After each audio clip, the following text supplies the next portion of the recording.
Hello everyone, welcome back to my channel. आज का video Hindi में होने वाला है और हमारे साथ एक मेरे साथी हैं जिनका नाम है गुंजन। उन्होंने बीएचयू से अपना पढ़ाई कंप्लीट किया है, वहीं से अपना ग्रेजुएशन भी इन्होंने कंप्लीट किया है। और तो बताइए गुंजन, आपका एक्सपीरियंस कैसा रहा बीएचयू का? हेलो एवरीवन, नमस्कार। बीएचयू में मैं 2016 में गया था ग्रेजुएशन बीए ऑनर्स हिस्ट्री करने और ऑलमोस्ट मैं वहाँ पे 5 साल रहा। 5 साल में बनारस का और बीएचयू का दोनों का मेरा अनुभव बहुत ही अच्छा रहा। वहाँ पे विभिन्न सांस्कृतिक परिवेश के लोगों से घुलने मिलने का मुझे मौका मिला और काफ़ी वहाँ पे मुझे अनुभव प्राप्त हुआ। बीएचयू जैसे जगह पे जहाँ आप जाते हैं तो कहने को तो वो पूर्वांचल में अवस्थित है, लेकिन केंद्रीय विश्वविद्यालय होने के कारण लगभग समस्त भारत के लोग और यहाँ तक कि ऑफिशियल डेटा में तो है कि 65 कंट्रीज के लोग वहाँ आते हैं, लेकिन उनका संख्या कम रहता है। कम से कम आपको इतना रहेगा कि भारत के सांस्कृतिक परिवेश, सामाजिक परिवेश, ऐतिहासिक, आर्थिक हर दृष्टिकोण से आप भारत को, जैसे सुनील खिलनानी के जो कहना है कि भारत को जाने, तो भारत को जानने का मुझे बहुत अच्छा वहाँ पे मौका मिला। ओके। आपने तो वहाँ से ग्रेजुएशन हिस्ट्री ऑनर्स में कंप्लीट किया। जी। उसके बाद आपका जर्नी में क्या होने वाला है? उसके बाद आप करने वाले हैं? ग्रेजुएशन के बाद मैंने वहाँ से अपना पोस्ट ग्रेजुएशन भी कंप्लीट किया। पोस्ट ग्रेजुएशन के बाद जैसे मैं वहाँ पे बीएचयू गया था तो मेरे पास करियर ऑप्शन था सिविल सर्विसेज की ओर। पोस्ट ग्रेजुएशन के बाद मैंने सिविल सर्विसेज की ओर प्रयासरत में हुआ। तो सिविल सर्विस एक लंबा सफर है। वहाँ सफलताओं और असफलताओं का दौर जिस तरह से चलता है, उसमें व्यक्ति को काफी अस्थायित्व के साथ काम करना पड़ता है।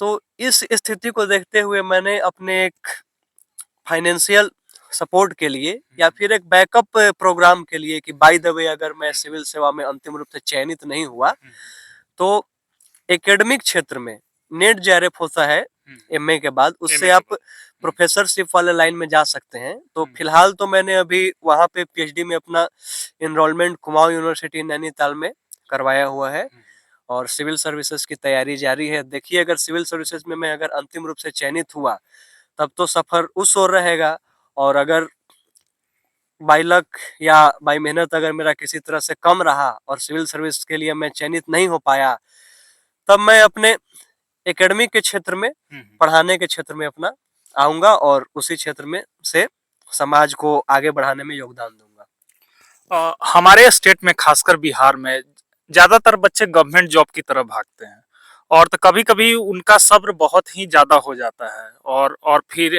एक एक उम्र के पड़ाव होने के बाद उन्हें जॉब भी नहीं मिलता है। तो फिर उन लोगों के लिए आप सजेशन देना चाहेंगे?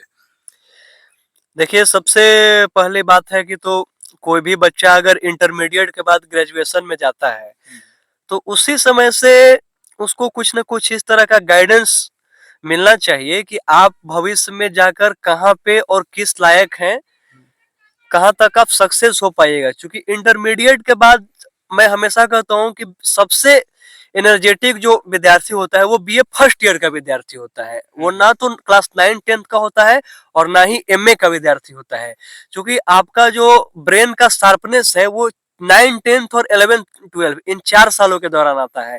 और जब आप 12 जिस समय आप पास होते हैं, बीए फर्स्ट ईयर में जाते हैं, तो उस समय आपका ब्रेन का शार्पनेस पीक पे होता है। उसके बाद सिर्फ और सिर्फ आपका अनुभव बढ़ता है, ब्रेन का शार्पनेस वहां पे जाके स्टेबल हो जाता है। तो मेरा मानना है कि अगर उस ऊर्जात्मक स्तर पर किसी भी विद्यार्थी को अगर सही गाइडेंस दिया जाए उसकी क्षमता के अनुसार कि तुम इस तरह का करियर चुनोगे, तो मुझे लगता है कि अगले 4 या 5 सालों में, 3 सालों में, 4 सालों में जिस स्थिति के अनुसार वो एक स्थायित्व को प्राप्त कर जाएगा। नहीं तो फिर आजकल के आप देख रहे हैं परिस्थितियों में कि अवसर सीमित होते जा रहे हैं, खास करके गवर्नमेंट जॉब में। और आबादी जिस रफ्तार से बढ़ रही है तो गवर्नमेंट जॉब में तो अवसर हमेशा ही सीमित है। और मुझे लगता है कि ठीक है, गवर्नमेंट जॉब ही अगर किसी का लक्ष्य है तो किया जा सकता है, लेकिन अगर उस योग्य आप हैं तो अपनी क्षमताओं को देखते हुए, क्योंकि गवर्नमेंट जॉब में जितना अवसर है उसकी तुलना में प्रतिस्पर्धा बहुत ज्यादा है।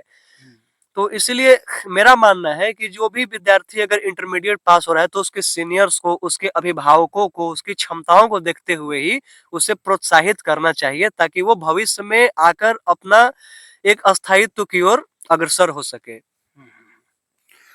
हमारे बिहार में बहुत सारे टैलेंटेड बच्चे हैं, बहुत सारे टैलेंटेड बच्चे भी होते हैं, लेकिन वो तो बाहर जाने पर एक चीज को बहुत ज्यादा फेस करते हैं, वो है इंग्लिश। तो फिर अंग्रेजी कमजोर होने का सबसे बड़ा कारण हमारे स्टेट में क्या है? देखिए, बिहार और उत्तर प्रदेश, आप बिहार ही नहीं उसमें यूपी को भी सम्मिलित कर लीजिए, हिंदी भाषी राज्यों का एक तरह से गढ़ है। और खास करके जब अब तो मानकर आप चलिए कि हर बच्चा अंग्रेजी माध्यम के विद्यालय में जा रहा है और वहां से प्रोग्रेस कर रहा है, लेकिन अगर आज से 10 साल पहले देखिएगा, जो आज की युवा पीढ़ी है वो जनरली 10 साल पहले या 8 साल पहले अपने स्कूल फेज में थी, तो उस समय वो जनरली हिंदी मीडियम के छात्र होते हैं।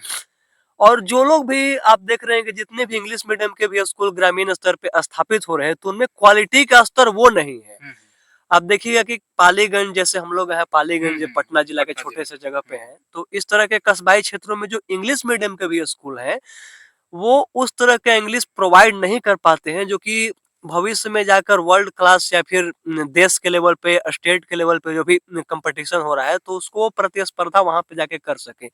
अपने यहाँ क्या होता है कि इंग्लिश सीखने के नाम पे इंग्लिश ग्रामर से लोग सीखते हैं, और ग्रामर से सीखने पे आप ट्रांसलेशन कर लीजिए, चलिए ग्रामर का आपको कुछ हो गया नॉलेज, लेकिन इंग्लिश तो जो मार्केट इंग्लिश है, जैसे जहाँ पे आप जॉब करने जाते हैं तो वहाँ बोलने आपको आना चाहिए, वो ग्रामर ज्यादा महत्वपूर्ण नहीं रहता है। जैसे आप देखिए, हम लोगों ने हिंदी कैसे सीखा है, पहले बोल के सीखा है। कोई भी बच्चा हिंदी कैसे सीखा है, बोल के, और बोलने के बाद वो लिखता है, और लिखने के बाद ग्रामर और वोकैब तो क्लास 9-10 में वो आकर सीखता है। और इंग्लिश सीखने का प्रोसेस हमारे यहाँ उल्टा है, पहले उसको ग्रामर सिखाते हैं, बाद में उसको लिखना सिखाते हैं, और बोलना उसको लास्ट में सिखाते हैं।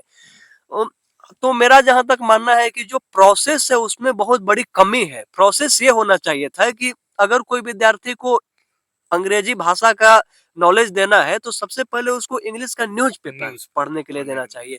फिर इंग्लिश में उसको, जैसे न्यूज़ चैनल हो रहा है या फिर कुछ फ़िल्म है या कोई भी और चीज़, उसका इंटरेस्ट का कोई भी चीज़ है, वो वीडियो देखे, ताकि उसको देख-देख के वो सीख सके। छोटा बच्चा आखिर भाषा कैसे सीखता है? वो देख के सीखता है। जब हम आप बोलते हैं तो अल्टीमेट मेरा ये मानना है कि जो इंग्लिश सीखने का जो प्रोसेस है बिहार में, वो जस्ट उल्टा है किसी भी भाषा को सीखने के प्रोसेस के कारण। उसी कारण जब हमारे बच्चे जब आगे जाते हैं, इंडिया लेवल पे किसी कंपटीशन में जाते हैं, तो अपनी तरह का एक अलग तरह का अंग्रेजी भाषा लेकर जाते हैं, जिसके कारण हम लोग पीछे रह जाते हैं।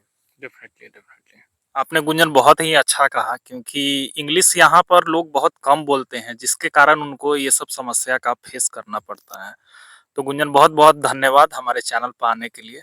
Thank you for thank you, आपने मुझे मौका दिया, आपका बहुत-बहुत धन्यवाद।